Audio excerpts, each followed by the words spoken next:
Hello friend, I hope you all are doing well. So today we going to know about emergency provision article 352 to 360.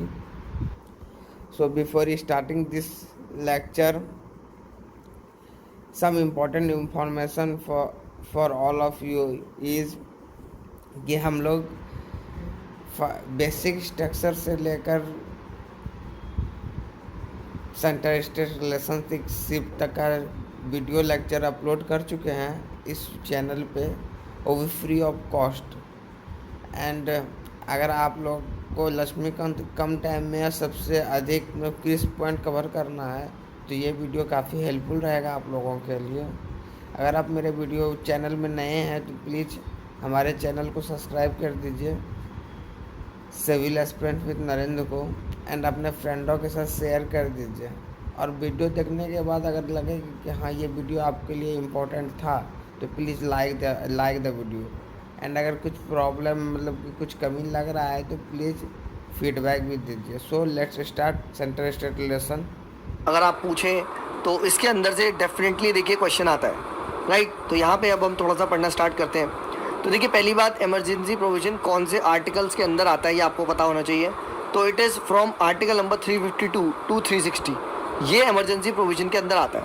और जब मैं आपको पढ़ा रहा था तो मैंने बोला था कि अगर आपको आर्टिकल 356 याद है, आर्टिकल 356 है आपका प्रेसिडेंट रूल, अगर आप इसमें से -4 कर देंगे तो मिलेगा आपको 352, दैट इज़ नेशनल इमरजेंसी। और अगर आप +4 कर देंगे तो 360 मिलेगा, दैट इज़ आपको क्या मिलेगा, क्या, फाइनेंशियल इमरजेंसी। तो ये प्रेसिडेंट रूल में हम लोगों ने डिस्कस भी किया था और अभी हम फिर से भी डिस्कस करेंगे। बट कॉन्स्टिट्यूशन में देखिए इमरजेंसी प्रोविजंस की बात की गई है, ठीक है। तो ये यहाँ पे ध्यान रखें। तो यहाँ पे हम लोग इन्हीं प्रोविजंस के बारे में बात करेंगे। अब now see why we need the emergency provision. So first and foremost, you need to know the rationality or the philosophy behind why we opted this in you can say emergency provision, right? तो देखिए India as a country, अगर आप if you look at its social composition, right? तो आपको दिखेगा कि यहाँ पे बहुत सारे different diversity है, there are many cultures, right? There are different type of people, and so what happens is कि जब इतनी सारी diversity होती है then there are often chances that the country might get broken down into many you can say different smaller states, and this phenomena is called as the balkanization, right? जैसे balkan states है, तो यही चीज़ को रोकने के लिए to you can say safeguard the sovereignty, the unity, the integrity, the security of the country, right? This was very necessary, right? And India का आप खुद से देखो एक हिस्टोरिकल पास रहा है regarding the colonial rule. So colonial rule में भी क्या था, it was a kind of exploitation. Similarly अगर आप देखो तो India already has been you can say broken down many times. आप जैसे देखो पाकिस्तान आपको ले लिया गया इंडिया का पार्ट, ठीक है। देन उसके बाद आज भी आप देख सकते हो जम्मू कश्मीर में कैसे इतने सारे साल हो गए हैं बट स्टिल वो कॉन्फ्लिक्ट मेंटेन्ड है, राइट। सिमिलरली आप देखो बांग्लादेश भी वो कभी इंडिया का पार्ट था, राइट। तो आप देखो इंडिया हमेशा से ही एक टाइप का आप कह सकते हो थ्रेट रहा है, ठीक है, because of its social composition, because of its geography, right, because of its history. तो वी रिक्वायर्ड सच प्रोविजन। तो पहली बात याद रखना, कभी भी अगर आपसे पूछा जाए कि why do you think is emergency provisions or emergency provision good और बैड, राइट, तो आप ब्लाइंडली ये मत कह देना कि सर बैड है, बेकार है, हटा दो, ऐसा नहीं है, ठीक है। अगर आप इंडिया की हिस्ट्री, जोग्राफी, सोसाइटी, पॉलिटी को स्टडी करेंगे तो यू विल फाइंड कि इमरजेंसी एक ऐसा प्रोविज़न है जिसकी वजह से इंडिया की sovereignty, unity, integrity, right, security ये मेंटेन्ड है, ठीक है। तो ये चीज़ ध्यान रखना। एंड इमरजेंसी में हो क्या जाता है कि जो हमारा फेडरल सिस्टम है that gets converted into unitary, that is the central government, the parliament, it exercises supreme control over the entire country. अब कॉन्स्टिट्यूशन में कितने टाइप की इमरजेंसी लिखी है, तो देखिए 3 टाइप की इमरजेंसी लिखी गई है, right. First is emergency due to war, right, you can say war, external aggression, armed rebellion, right, जो कि आर्टिकल 352 में, and this is popularly known as the national emergency, right. तो ये यहाँ पे ध्यान रखना। एंड कभी भी कॉन्स्टिट्यूशन बोलेगा प्रोक्लेमेशन ऑफ इमरजेंसी तो आपका ये वाली इमरजेंसी की बात चलेगी। सेकेंड आता है स्टेट लेवल पे इमरजेंसी, यानी आप कह सकते हो failure of the constitutional machinery in state, that is called as the state emergency which is also called as the president rule, जो कि कॉल्ड एज 356। तो जब भी प्रोक्लेमेशन ऑफ नेशनल इमरजेंसी है तो ये नहीं आएगा, president rule is state emergency. और इसी चीज को क्या बोला जाता है, स्टेट इमरजेंसी और constitutional emergency. Whereas the third type of emergency is due to the financial threat, that is called as financial emergency, यानी आर्टिकल नंबर 360। अब सर क्या हमारे देश में कभी 352 आर्टिकल के अंदर इमरजेंसी लगी है?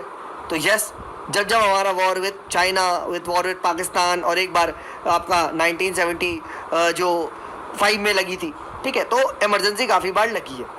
उसके बाद से क्या हमारे देश में स्टेट इमरजेंसी उर्फ प्रेसिडेंट रूल लगा है?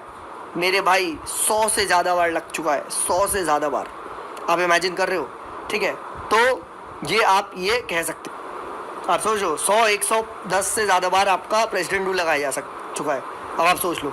एंड सर क्या हमारे देश में कोई फाइनेंशियल इमरजेंसी लगी है आर्टिकल 368 के अंदर? नहीं, अभी तक कोई फाइनेंशियल इमरजेंसी नहीं लगी है, बट मेंस में क्वेश्चन फाइनेंशियल इमरजेंसी पे आ चुका है। अब बात करते हैं, एक इमरजेंसी को डिस्कस करते हैं। सबसे पहली बात है कि भाई ग्राउंड्स ऑफ डिक्लेरेशन कब 352 के अंदर यहाँ पे डिक्लेयर किया जा सकता है। तो पहली बात याद रखना, डिक्लेरेशन कौन करता है, ये क्वेश्चन पूछा जाता है, president. President can declare a national emergency कब? When the security of India और a part of it is threatened by war, external aggression और आर्म्ड रिबेलियन। याद रखना यही 3 बेसिस पे होगा।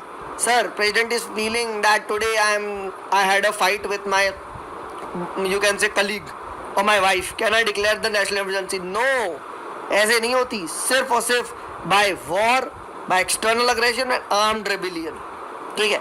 क्योंकि इंदिरा गांधी जी ने ऐसा कहा जाता है, इमरजेंसी को पहले क्या था, इंटरनल डिस्टर्बेंस भी एक वर्ड था, ठीक है, तो उन्होंने इंटरनल डिस्टर्बेंस का यूज करके 1975 में लगा दी थी, ठीक है। देखो बाकी इमरजेंसी तो सही लगी थी, क्योंकि यार इंडिया ने, पाकिस्तान ने इंडिया पे अटैक कर दिया, चाइना ने इंडिया पे अटैक कर दिया, तो ठीक है, वो इमरजेंसी तो सही है भाई कि आप पे अटैक हो गया, बट ये वाली क्या है बात को, तो इसीलिए आर्म्ड रिबेलियन होना जरूरी है, ये ध्यान रखना। एक और चीज, अगर उनको लगता है थ्रेट आने वाला है, अभी अटैक हुआ नहीं है, स्टिल वो कर सकते हैं, ये भी इंपॉर्टेंट है, even before the actual occurrence of war. Please remember this, ठीक है भाई, इसी पे क्वेश्चन फंसाएगा वो, याद रखना, इन्हीं लाइंस पे फंसाया जाएगा। और जब भी national emergency declared on war होगी, ठीक है, तो वो क्या कहलाई जाएगी, it is also known as the external emergency, right, please remember this. And अगर आर्म्ड रिबेलियन के बेसिस पे इंटरनल आर्म्ड रिबेलियन कुछ हो गया तो that is known as internal emergency, ठीक है। तो ये ध्यान रखना, नेशनल इमरजेंसी को 2 एक्सटर्नल एंड इंटरनल में बांटा गया है, ठीक है, कभी प्रीलिम में कुछ पूछ ही ले, ठीक है, तो ये यहाँ पे ध्यान रखना, ठीक है। एक चीज़ और ध्यान रखना, जो 42nd कॉन्स्टिट्यूशनल अमेंडमेंट एक्ट हुआ था 1976 का, क्वेश्चन क्या है, क्वेश्चन ये है क्या सर पूरी कंट्री में एक साथ इमरजेंसी लगती है? क्या ऐसा हो सकता है लेटर से सिर्फ कर्नाटका में नेशनल इमरजेंसी लगा दी? भाई पॉसिबल है, पॉसिबल है। 42nd कॉन्स्टिट्यूशनल अमेंडमेंट एक्ट ने प्रेसिडेंट को ये पावर दे दी कि आप सर जी इमरजेंसी को एक स्पेसिफाइड पार्ट में भी लगा सकते हैं। तो अगेन दूसरा क्वेश्चन क्या पूछा जाएगा, क्या इमरजेंसी एक पर्टिकुलर पार्ट में लग सकती है? लेटर से सिक्किम में इमरजेंसी लग सकती है, लग सकती है। चाइना सिक्किम को अटैक कर दे, या कोई बाहर से अटैक या इंटरनल अटैक या कुछ टाइप का हो जाए, आर्म्ड रिबेलियन, बस हम सिर्फ सिक्किम में लगा देंगे। अब सिक्किम पर अटैक हुआ है तो केरला में इमरजेंसी लगाने की क्या ज़रूरत है, राइट? तो ठीक है, तो वहाँ लगा दी आपने इमरजेंसी, ठीक है। तो ये चीज़ यहाँ पे ध्यान रखना। एक और चीज़, ओरिजिनली कॉन्स्टिट्यूशन में मैंने आपको बताया इंटरनल डिस्टर्बेंस भी एक ग्राउंड था, बट इसका मिसयूज़ किया गया था इंदिरा गांधी जी के द्वारा एंड उन्होंने इमरजेंसी लगा दी गई थी। बाद में लेटर ऑन बहुत ज़्यादा क्रिटिसिज्म भी हुआ था उनका, राइट। तो 44th कॉन्स्टिट्यूशनल अमेंडमेंट एक्ट से it substituted internal disturbance with the armed rebellion. ये चीज़ यहाँ पे ध्यान रखना, right, please remember this. 10. It is no longer possible to declare a national emergency on the grounds of internal disturbance, as it was done in 1975 by the Congress government headed by the Indira Gandhi। ठीक है, तो ये ध्यान रखना। अच्छा, दूसरा, sir क्या president को प्राइम मिनिस्टर ने बोल दिया सर इमरजेंसी लगा दो, वो ऐसे ही लगा देंगे? नहीं, तुम्हें प्रेसिडेंट को रिटन रिकमेंडेशन देना पड़ेगा, वो भी कैबिनेट की, तब लगेगी। प्राइम मिनिस्टर ऐसे नहीं लगा सकते इमरजेंसी की, हाँ भाई हमें लग रहा है लगा दो, प्रेसिडेंट साहब को फोन कर दिया, लगा दी, लगा भी दी, नहीं, ये चीज ध्यान रखना। It has to be a written recommendation and that too by the cabinet. And यहीं पे इट इज सेड ये जो कैबिनेट वर्ड है ये आपका 44th जो कॉन्स्टिट्यूशनल अमेंडमेंट एक्ट से आया गया था कॉन्स्टिट्यूशन में, ठीक है। तो ये यहाँ पे ध्यान रखना, ठीक है। एंड उस टाइम क्या हुआ था 1975 में, उस टाइम जो प्राइम मिनिस्टर थे इंदिरा गांधी जी, तो उन्होंने प्रेसिडेंट को अकेले एडवाइस कर दिया without consulting her cabinet, and बाद में कैबिनेट को फ़ोन करके बताया कि देखो मैंने ऐसा कर दिया है, ठीक है, ताकि उनको भी कॉन्फिडेंस में लिया जा सके। However the 44th constitutional amendment act of 1978 introduced this safeguard to eliminate any possibility of the prime minister alone taking a decision in this regard. तो ये चीज़ यहाँ पे स्पेशली ध्यान रखिएगा। फिर एक और बार यूपीएससी ने क्वेश्चन पूछा गया था, क्या इमरजेंसी जुडिशियल रिव्यू के अंदर आता है? तो 38 जो कॉन्स्टिट्यूशनल अमेंडमेंट एक्ट था 1975 का, इसने नेशनल इमरजेंसी के डिसीजन को इम्यून फ्रॉम जुडिशियल रिव्यू कर दिया। But 44th constitutional amendment act ने 1978 के क्या हुआ, ठीक है, डिलीट कर दिया, इस चीज़ को डिलीट कर दिया। मतलब अगर अभी सपोज करो the cabinet declare the national emergency, that can be challenged in the supreme court. Same cheese Minerva mill case में भी सुप्रीम कोर्ट ने रीअफर्म करी, क्या कि भाई proclamation of national emergency can be challenge in the ground, can be challenge in the court on the grounds of malafide, right, या irrelevantly आपने लगा दी। नेक्स्ट क्वेश्चन देखिए, पार्लियामेंट का रोल एंड उसके अप्रूवल के बारे में पूछता है। अगेन इमरजेंसी का हर एक लाइन इंपॉर्टेंट है गाइस, इससे क्वेश्चन आता है, ठीक है, तो प्लीज़ ये मेरे साथ साथ ही आप लोग कवर करें, राइट। फिर उसके बाद देखिए पार्लियामेंट का क्या रोल है। जैसे ही प्रेसिडेंट ने डिक्लेयर करा कि भाई इमरजेंसी लगा रहा हूँ मैं, जो कैबिनेट ने रिटर्न लिख के दे दिया, the proclamation of emergency must be approved by both the houses of the parliament within 1 month from the date of issue. 1 महीने के अंदर दोनों को ही अप्रूव करना है, याद रखना। और ओरिजिनल कॉन्स्टिट्यूशन में ये 2 months था, but 44th constitutional amendment act ने इसको 2 month से 1 month कर दिया, हाँ है ना। बट सर ऐसा भी तो हो सकता है सर, इमरजेंसी लग गई, लोकसभा डिसॉल्व है, तब क्या करेंगे, right. So if the proclamation of emergency is issued at the time when Lok Sabha has been dissolved, right, then what will happen, then वो प्रोक्लेमेशन तभी सर्वाइव करेगा, कब तक, until 30 days from the sitting of the Lok Sabha after इस reconstitution, provided तब तक राज्यसभा उसको approve कर दे। और जैसे ही नई लोकसभा बनेगी 30 दिन के अंदर तुम्हें फट से उससे वो करवाना होगा, लोकसभा से भी पास करवाना होगा, राइट, ओके सर। तो लोकसभा से भी पास हो गई, राज्यसभा से भी पास हो गई, अब बताओ क्या इनफाइनाइट टाइम तक चलेगी? नहीं, हर एक 6 मंथ के बाद फिर से तुम्हें परमिशन लेनी पड़ेगी पार्लियामेंट की। याद रखना कि sir we want to continue for 6 more months, kindly grant us the permission Lok Sabha, kindly grant us the permission Rajya Sabha. And ऐसा कब तक किया जा सकता है भाई? जिंदगी भर। हर 6 महीने में अगर पार्लियामेंट अलाउ कर देगा, आप लगाओ इमरजेंसी, बिंदास इमरजेंसी चलाओ, कोई दिक्कत नहीं है, ठीक है।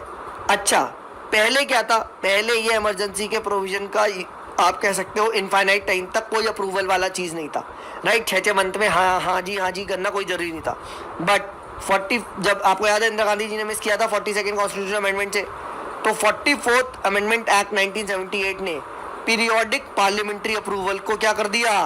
यस कह दिया, ठीक है। तो ये चीज़ ध्यान रखना, यानी 44th कॉन्स्टिट्यूशनल अमेंडमेंट एक्ट ने इमरजेंसी को काफ़ी हद तक क्या कर दिया था, काफ़ी हद तक आप कह सकते हो रिस्ट्रिक्ट कर दिया था कि उसका मिसयूज़ ना हो सके, ठीक है। ये चीज़ ध्यान रखना। एंड पहले क्या होता था? पहले एक बार पार्लियामेंट ने अप्रूव कर दिया, that could remain as long as the executive desired, याद रखना, ठीक है। तो दिस इज मस्ट। अच्छा सर, एक बात बताओ सर, लोकसभा राज्यसभा जो ये इमरजेंसी के प्रोक्लेमेशन को पास करेंगे, क्या वो नॉर्मली पास करेंगे या कोई स्पेशल मेजॉरिटी चलेगी? मेरे भाई, हर एक resolution approving the proclamation of emergency और its continuance must be passed by either house of the parliament by special majority, that is a majority of total membership of the house and a majority of not less than 2/3 of member present and voting। और ये special majority का clause भी कब लाया गया था? 44th amendment act 1978 में। पहले सिंपल मेजॉरिटी से अप्रूव और आप कह सकते हो सारा काम हो जाता था, ठीक है, तो ये चीज़ ध्यान रखना। नेक्स्ट टॉपिक आता है कि सर इमरजेंसी को हटाना है, we want to revocate the proclamation, क्या करे? तो रिवोकेशन में उतनी दिक्कत नहीं है, हटाने में कोई दिक्कत नहीं, क्योंकि हटाने में तो नॉर्मल सी लानी है, तो हटाने में क्यों इतना कॉम्प्लेक्स करें, क्यों कॉम्प्लेक्सिटी करें? तो भाई प्रोक्लेमेशन ऑफ इमरजेंसी में be revoked by the president at any time. Simple, एक आप क्या कह दो, एक प्रोक्लेमेशन निकाल दो, and it does not require the parliamentary approval. Parliament को कुछ रिवोक करने की जरूरत नहीं, प्रेसिडेंट खुद ही कह देगा हाँ भैया इमरजेंसी रेजोल्यूशन कैंसिल तो कैंसिल। ठीक है, ये चीज ध्यान रखना। डन। तो सर इसका मतलब ये है कि सिर्फ प्रेसिडेंट ही हटा सकता है इमरजेंसी को। ठीक है, व्हाट इफ प्रेसिडेंट नहीं हटा रहा हो? मेरे भाई हट सकती है अगर लोकसभा एक रेजोल्यूशन पास कर दे डिसअप्रूविंग इट्स कंटिन्यूएशन। याद रखना, अगर लोकसभा ने कह दिया बंद करो इसी वक्त, राइट, तो बस गए। याद रखना। एंड ये भी एक सेफगार्ड किसके द्वारा किया गया था? 44th constitutional amendment act 1978। Before the amendment a proclamation could be revoked by the president on its own, and Lok Sabha का कोई इसमें बोलताल नहीं था। तो इट वाज लाइक प्रेसिडेंट अपनी मर्जी से लगा देगा on the advice of just the prime minister. ठीक है, और हटाने को भी क्या है, प्रेसिडेंट अपने आप ही हटाएगा, लोकसभा हटा नहीं सकते थे। ठीक है, और ना ही Lok Sabha could frequently approve. But 44th constitutional amendment act ने क्या करा? दोनों करा। क्या? हर 6 मंथ में तुम अप्रूवल लोगे, प्लस अगर लोकसभा को लगा कि भाई now the time has come, this is blatantly misuse of power, right, तो क्या होगा? दोबारा वो रिवोक कर देंगे। ये चीज ध्यान रखना। ठीक है, is this, I think this is clear, right. उसके बाद यही नहीं, 44th कॉन्स्टिट्यूशनल अमेंडमेंट एक्ट एक और चीज लेके आया। अगर 1/10 of the total number of members of the Lok Sabha एक रिटन नोटिस स्पीकर को या प्रेसिडेंट को दे दे, ठीक है, कि सर तुरंत एक स्पेशल सीटिंग बुलाओ हाउस की with in 14 days for the purpose of a resolution disapproving the continuation of the proclamation, तो क्या होगा? तो तुरंत के तुरंत ये सेशन को बुलाना पड़ेगा। अगर 1/10 ऑफ द मेंबर ने लिख के दे दिया, ये चीज यहाँ पे ध्यान रखना। ठीक है, तो प्लीज रिमेंबर, इसीलिए ये कहा जाता है क्या, कि resolution for disapproval is different from a resolution from approving. कैसे? अप्रूवमेंट में क्या होता है? अप्रूवमेंट में दोनों की हाँ चाहिए, लोकसभा प्लस राज्यसभा, और दोनों की हाँ ऐसी वाली नहीं, स्पेशल वाली हाँ चाहिए, हाँ या ना? ठीक है। वेयर एज क्या डिसअप्रूवल में क्या होगा? Only Lok Sabha can disapprove. First and foremost ये ध्यान रखना। सेकंड क्या, कि भाई अगर आपको डिसअप्रूवल करवाना है तो लोकसभा की सिंपल हाँ से भी चल जाएगा, ये चीज ध्यान रखना। डिसअप्रूव लोकसभा की सिंपल हाँ यानी सिंपल मेजॉरिटी से भी हो जाएगा, whereas approve special majority से ही होगा, वो भी दोनों की।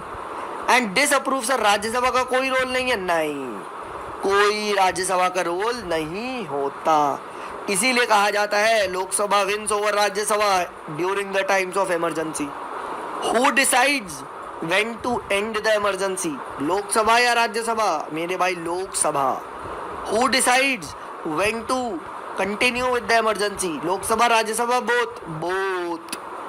Who decides when to impose an emergency, Lok Sabha Rajya Sabha? Both.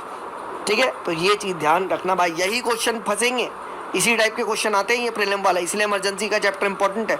हर एक लाइन पे क्वेश्चन है, हर एक लाइन पे, और फाइनेंशियल इमरजेंसी पे मेंस में लास्ट ईयर क्वेश्चन आ चुका है। ठीक है, तो ये ध्यान रखना। अब बात आती है सर जब इमरजेंसी लग गई तो सेंटर स्टेट रिलेशंस पे क्या होगा, राइट? तो यहाँ पे हमें सेंटर स्टेट रिलेशंस को समझना पड़ेगा। अब बहुत ही सिंपल है कि भाई जब सेंटर डोमिनेट कर जाएगा तो एग्जीक्यूटिव पावर किसकी बढ़ जाएगी? सेंटर की। तो बस during the national emergency the executive power of centre extends to directing the states regarding the matter even in the state list, याद रखना। और इनफैक्ट किसी भी मैटर पे एग्जीक्यूटिव डायरेक्शन दिए जा सकते हैं। You have to follow this, ठीक है। So it is said the centre becomes entitled to give executive directions to a state on any matter. याद रखना sir, what if the state government doesn't listen, president rule, immediately president rule लगा दिया जाएगा वहाँ पे. अच्छा sir, state government क्या हो जाएगी, क्या जैसी इमरजेंसी लगी स्टेट गवर्नमेंट सस्पेंड हो जाएगी? नहीं नहीं नहीं, कोई सस्पेंड नहीं होगा, कोई चीफ मिनिस्टर कुछ नहीं, नॉर्मल काम करेंगे. बस जो भी सेंटर करेगा कहेगा तुम्हें वो करना पड़ेगा. State governments are controlled under by the centre, बस they are not suspended. But if you don't listen to the centre then we have to sack you. Article 356 365 president rule लगेगा, याद रखना. सेम चीज गोज फॉर लेजिस्लेटिव. क्या कि भाई during emergency the parliament becomes empowered to make a law on a subject mention in the state. Fundamental rights में क्या impact आता है सर, ये बताओ. तो देखो मेरे भाई, 358 एंड 359 आर्टिकल डिस्क्राइब करते हैं कि क्या नेशनल इमरजेंसी का इफेक्ट होगा फंडामेंटल राइट पे. एंड 358 जो आर्टिकल है ये डील करता है with the suspension of the fundamental rights guaranteed under article 19. और 359 deals with the suspension of the other fundamental rights. यानी क्या कि सर देखो, फंडामेंटल राइट है अपने, ठीक है, दो कैटेगरी में बांट दो, एक 19 और एक rest of the fundamental rights. Rest बोलता हूँ एक्सेप्ट 2021. मतलब ये कि 2021 कभी भी सस्पेंड नहीं होते. पहला तो क्वेश्चन ये है इमरजेंसी में, ठीक है. अब अगर जैसे ही अगर क्या हुआ, proclamation of the national emergency आया, तुरंत क्या होगा, 6 आपके जो फंडामेंटल राइट्स अंडर आर्टिकल 19 है, आर्टिकल 19 तुरंत गया, कुछ कहने की जरूरत ही नहीं है, ऑटोमेटिकली सस्पेंड हो जाएगा. No separate order is required. But sir 2021 को तो कर नहीं सकते, ठीक है सर, मुझे और फंडामेंटल राइट को भी सस्पेंड करना है, क्या करूं? तो मेरे भाई उसके लिए आर्टिकल 359. 359 में क्या होगा, प्रेसिडेंट एक प्रोक्लेमेशन निकालेगा एंड उसमें लिखा होगा ये फंडामेंटल राइट्स आपके सस्पेंड है. सस्पेंड का मतलब ये नहीं है कि सस्पेंड हो गए, बस आप उनको एनफोर्स कराने के लिए सुप्रीम कोर्ट नहीं जा सकते. तो क्या कहता है 358 आर्टिकल कहता है सर जैसी नेशनल इमरजेंसी आई आर्टिकल 19 अपने आप चले आएगा, ठीक है. बट एक चीज ध्यान रखना, आर्टिकल 19 कब जाएगा? आर्टिकल 19 तब जाएगा जब national emergency declared on war and external aggression लगी होगी. यानी आर्म्ड रेबिलियन पे अगर एक्सटर्नल इमरजेंसी लगी तो आर्टिकल 19 भी नहीं जाएगा, ये चीज ध्यान रखना. उसके बाद आर्टिकल 359 जो मैंने आपको बताया था कि अगर आपको और भी फंडामेंटल राइट्स लेने हैं तो मेरे भाई प्रेसिडेंट के पास जाओ. प्रेसिडेंट सस्पेंड करेगा right to move any court for the enforcement of the fundamental rights during the national emergency. इसका मतलब ये है 359 से आपका ऐसा कोई फंडामेंटल राइट सस्पेंड नहीं हुआ है, समझो ब्रेस्ट ऑफ वाला, बस एनफोर्समेंट अलाउड नहीं है, ये चीज ध्यान रखना, ठीक है. So the rights are said to be theoretically alive but right to seek remedy is suspended. तो इसका मतलब वही है, वो राइट्स एक टाइप का सस्पेंड ही हो गए, तुम एंजॉय करोगे ही नहीं, ठीक है, करते रहो. अगर जहां स्टेट लगाएगा रोक तुम कोर्ट जा ही नहीं सकते, ठीक है. तो ये चीज ध्यान रखना. और यहाँ पे भी एक चीज ध्यान रखना, सिर्फ उन्हीं राइट्स का सस्पेंशन रोका जाएगा जो प्रेसिडेंशियल ऑर्डर में मेंशन हो गए. जैसे एक 359 के अंदर एक प्रेसिडेंशियल ऑर्डर निकला, उसमें ये बोल दिया कि देखो आपका अच्छा 20-21 सस्पेंड कर नहीं सकते, उन्होंने कह दिया 24, 26 एंड 15 ये आर्टिकल हम सस्पेंड कर रहे हैं. मतलब इनका एनफोर्समेंट अलाउड नहीं है, बाकियों का अलाउड है, ठीक है. अगर वो चाहे नहीं सबका अलाउड नहीं है तो सबका अलाउड नहीं है एक्सेप्ट 2021, ठीक है. तो ये चीज़ यहाँ पे ध्यान रखना, ठीक है. तो जब प्रेसिडेंट कहेगा इसके लिए आप कोर्ट नहीं जा सकते, 359 ये पावर देता है इमरजेंसी में. But in no case 20 and 21 will be suspended, never never never. 2021 हमेशा तुम्हारे पास था, है और रहेगा. तो इसीलिए आप यहाँ पढ़ सकते हैं क्या कि president cannot suspend the right to move to a court for the enforcement of fundamental rights of 20 and 21. In other words the right to protection in respect of convention for offences 20 and right to life and personal liberty remains protected. ये चीज़ ध्यान रखना. उसके बाद 358 359 के बीच में difference भी काफ़ी बार पूछा जाता है ठीक है, तो ये ध्यान रखना। तो 358 किस पे कन्फाइंड है? Article 19 only.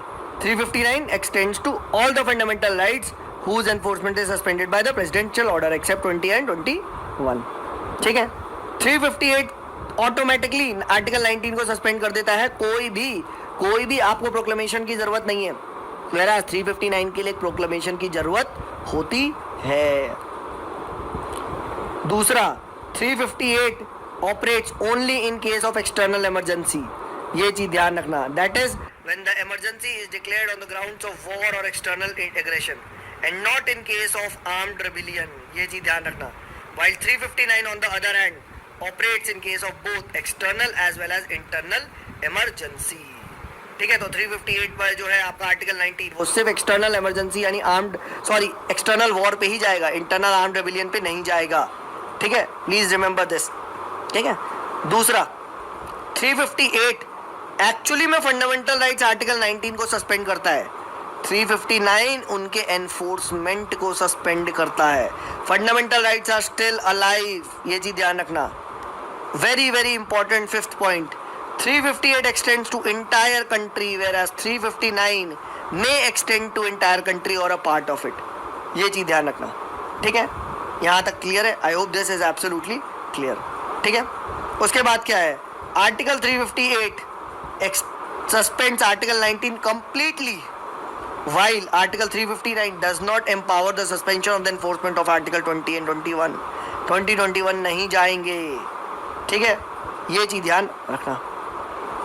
उसके बाद देखो एक चीज और है कि जब भी कोई आर्टिकल आपका सस्पेंड हो गया फंडामेंटल राइट आर्टिकल 19, तो स्टेट देन क्या कर सकता है? उस पे खूब सारे लॉ एग्जीक्यूटिव एक्शन वगैरह ले सकता है and that can not B challenged. ठीक है, ये चीज ध्यान रखना, क्योंकि इमरजेंसी के दौरान वो तो सस्पेंड रहे हैं। ठीक है, ये ध्यान रखना। ठीक है, एंड यहाँ पे यही बोलता है कि 358 के अंदर आर्टिकल 19 में जो भी एग्जीक्यूटिव एक्शन लिए गए हैं, ठीक है, वो क्या कर सकता है? वो चैलेंज नहीं हो सकते। whereas 359 के अंदर अदर फंडामेंटल राइट्स के अंदर जो एग्जीक्यूटिव एक्शन लिए वो चैलेंज नहीं हो सकते। ठीक है, तो ये यहाँ पे ध्यान रखना। उसके बाद देखिए डिक्लेरेशन मेड सो फार में 1962 में लगी है, 1971, 75। ठीक है, इसके अंदर आता है, right. So you can just give it a read, right. उसके बाद नेक्स्ट जो बहुत ही इंपॉर्टेंट आता है that is the president rule. इस पे देखिए क्वेश्चन बहुत बार आते हैं। ठीक है, एंड हम लोगों ने यहाँ पे डिस्कस भी किया है। ठीक है, तो प्रेसिडेंट रूल कौन सा आर्टिकल के अंदर रखता है? आर्टिकल 356 के अंदर। अब 356 empowers the president to issue a proclamation if he is satisfied that the situation has arisen in which the government of a state can not be carried in accordance with the provision of the constitution. अब ये बहुत ही dangerous line है, right. If he is satisfied, अब ये इसकी satisfaction कैसी है? ये काफ़ी बार हमने देखा गया है, इसका मिसयूज हुआ गया है। ऐसा कहा जाता है क्या कि भाई जो प्रेसिडेंट है वो क्या है, गवर्नर की रिपोर्ट पे लगाता है। बट ये छोड़ो, ऐसा भी लिखा गया अगर गवर्नर ने रिपोर्ट नहीं भी दी तो भी प्रेसिडेंट रूल लगाया जा सकता है, राइट। काफ़ी बार हमने इंसिडेंट्स देखे महाराष्ट्र में, अरुणाचल प्रदेश में, उत्तराखंड में।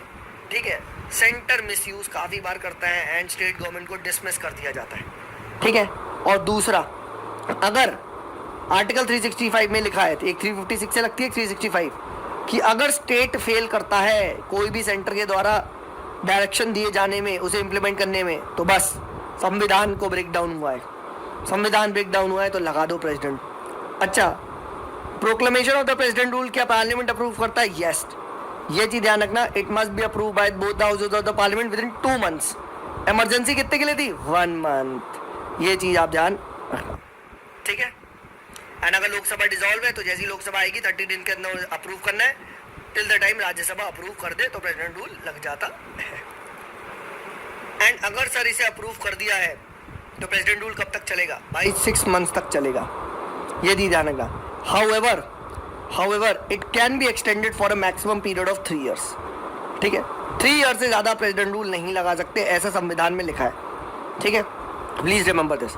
हालांकि जो 44th कॉन्स्टिट्यूशनल अमेंडमेंट एक्ट है 1978 के, उसने क्या कर दिया, उसने आवर ऑफ पार्लियामेंट को और रोक दिया कि भाई अब आप प्रेसिडेंट रूल को 1 year से ज़्यादा एक्सटेंड नहीं कर सकते।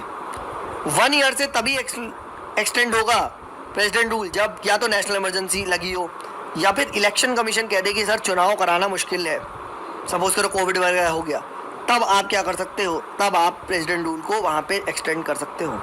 ये चीज़ यहाँ पे ध्यान रखना। बाकी कॉन्सिक्वेंसेज ऑफ प्रेसिडेंट रूल बहुत सिंपल है, we have discuss this that president आपका क्या होता है, गवर्नमेंट डिसमिस हो जाती है state government, but legislature is alive, right, legislature रहता है, ठीक है, डिसॉल्व नहीं होती assembly, and law making power shift to the parliament and उसे एग्जीक्यूट करने की जिम्मेदारी प्रेसिडेंट की हो जाती है, right, he can take up the functions of the state government, right, and governor के थ्रू या अपने अदर अथॉरिटी के थ्रू उसे इम्प्लीमेंट किया जाता है। एक बार क्वेश्चन पूछा गया था, हु मेक्स लॉज जब स्टेट लेजिस्लेचर प्रेसिडेंट रूल है, तो आपका आंसर था पार्लियामेंट, नॉट द प्रेसिडेंट। तो चलिए एक काम करते हैं, let's keep it down till here, and आज के लिए वैसे भी ज़्यादा हो चुका है, बहुत सारे टॉपिक्स हमने कवर कर लिए हैं। ये टॉपिक्स को आप सेंटर स्टेट रिलेशंस और आपका नेशनल इमरजेंसी इसको अच्छे से पढ़ के आए, यहाँ से हम लोग नेक्स्ट पार्ट में कवर करेंगे। एंड फिर आपसे रिक्वेस्ट कर रहा हूँ, प्लीज़ गाइस टेस्ट जो भी हो रहा है उसे सीरियसली ले एंड उसको एग्जाम को दे, राइट, मैं फिर आपको डिस्कस करूँगा। चलिए मिलते हैं आप लोगों से क्या बोलते हैं नेक्स्ट वीडियो में।